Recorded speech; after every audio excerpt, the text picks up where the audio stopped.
भारत पाकिस्तान अंतर्राष्ट्रीय सीमा और नियंत्रण रेखा पर इस समय बेहद ज्यादा तनाव बना हुआ है। कायर पाकिस्तान की ओर से लगातार नियंत्रण रेखा पर फायरिंग की जा रही है। हालांकि हमारे भारतीय सेना के जाबाज भी पाकिस्तान को उसी की भाषा में मुंहतोड़ जवाब दे रहे हैं।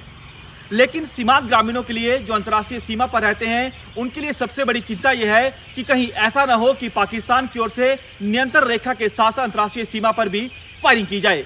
ऐसे में किसानों की चिंता बढ़ा रही है ये गेहूं की पकी हुई फसल। तस्वीरों में आप देखिए कि किसानों की जो गेहूं की फसल है पककर तैयार हो चुकी है।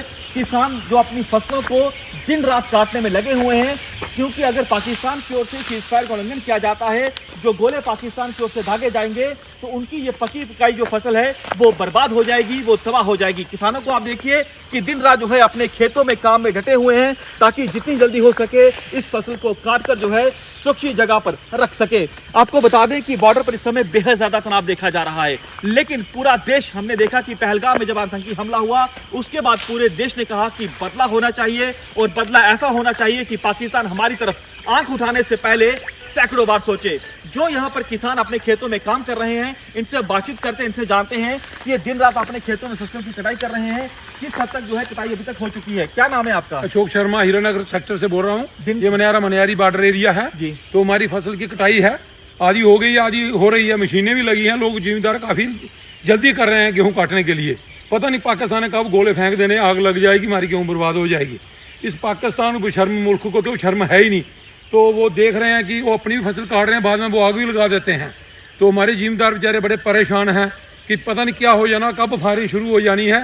तो हम लगे हैं, लगता है कि 2-4 दिन में हम अपनी गेहूं की फसल जो नपेट लेंगे। डर तो लग रहा है। भी कटाई करते हैं आप? रात को भी मशीनें लगी हैं, देखो सामने मशीनें लगी हैं, देखो लाइट जल रही है। तो ये मशीन काट रही है, मशीनें आ चुकी हैं। लेकिन डर तो है, जिम्मेदारों को जान मुट्ठी में आई है, साल की कमाई है, ये भी चली जाएगी तो क्या खाएंगे हमारे बॉर्डर के लोग? कैसा जवाब होना चाहिए पाकिस्तान को, जो पाकिस्तान द्वारा पाले गए आतंकियों ने पहलगाम में निहत्थे टूरिस्टों को निशाना बनाया? 2-3-4-5 दिन पहले ही हमारे पहलगाम 26-27 बंदों को मार दिया, कुछ जख्मी हैं। तो ये सब मुल्क का आपको पता है, कोई यकीन है जो इन्होंने हमारे साथ हालात किए हैं, ये कोई अच्छे नहीं किए।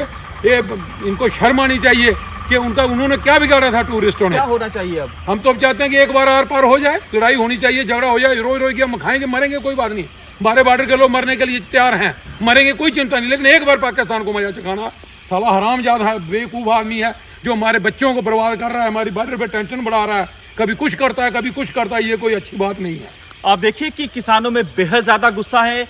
गुस्सा इस बात को लेकर है कि पाकिस्तान ने एक बार फिर अपनी नापाक हरकत को अंजाम दिया है, निहत्थे पर्यटकों को निशाना बनाया है पहलगाम में। और आप तस्वीरों में देखिए कि यहाँ पर किसानों की फसल जो है पूरी तरह से पककर तैयार हो चुकी है। दिन रात किसान अपने फसलों की कटाई कर रहे हैं, ताकि जितनी जल्दी हो सके फसलों की कटाई की जाए, क्योंकि पाकिस्तान का कोई भरोसा नहीं है कि कब पाकिस्तान की ओर से अंतर्राष्ट्रीय सीमा पर भी फायरिंग शुरू कर दी जाए। कैमरामैन सिद्धार्थ के साथ पंकज शर्मा, न्यूज़ 24, भारत पाकिस्तान अंतर्राष्ट्रीय सीमा, हीरानगर सेक्टर।